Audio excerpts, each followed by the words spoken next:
Availability bata.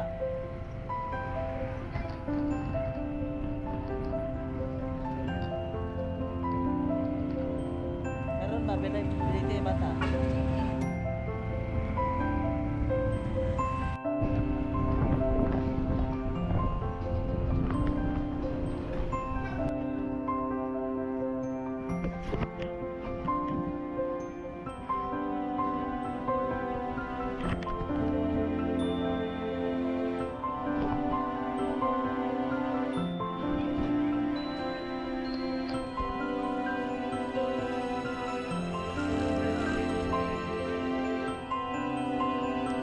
At ayan mga idol, kung mapapansin po ninyo ay babiyahe tayo ngayon. Pagkatapos natin kumuha ng ticket ay dumiretso na tayo sa port para makasabay at makasakay sa pasunod na barko.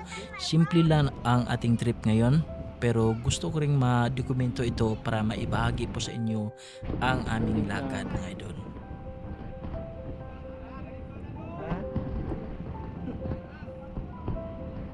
Kisgana. Dong Ismail.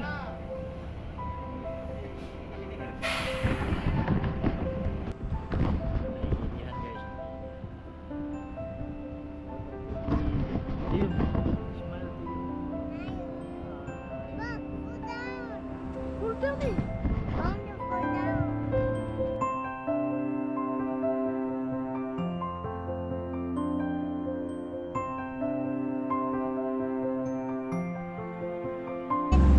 It's getting closer. I'm scared.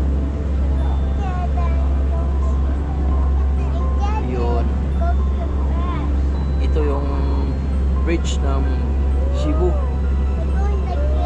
sa Bell eh, RRD.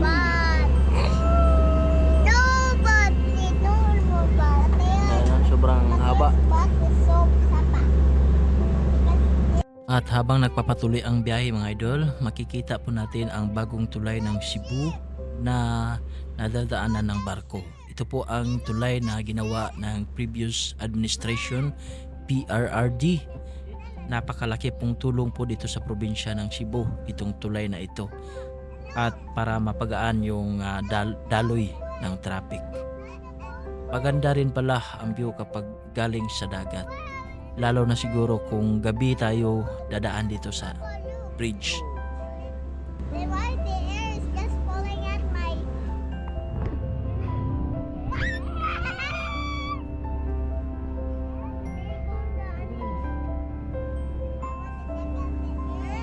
Bridge is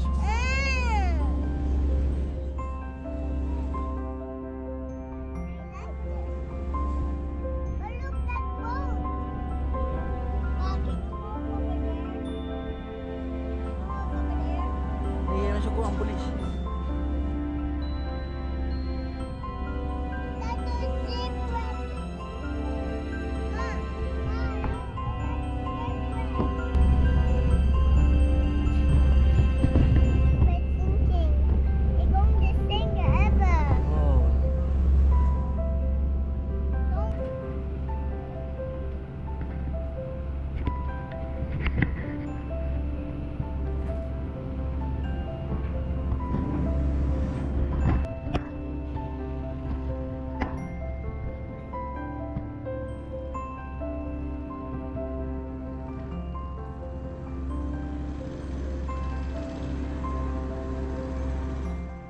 At dito muna magtatapos ang unang bahagi ng ating biyahe.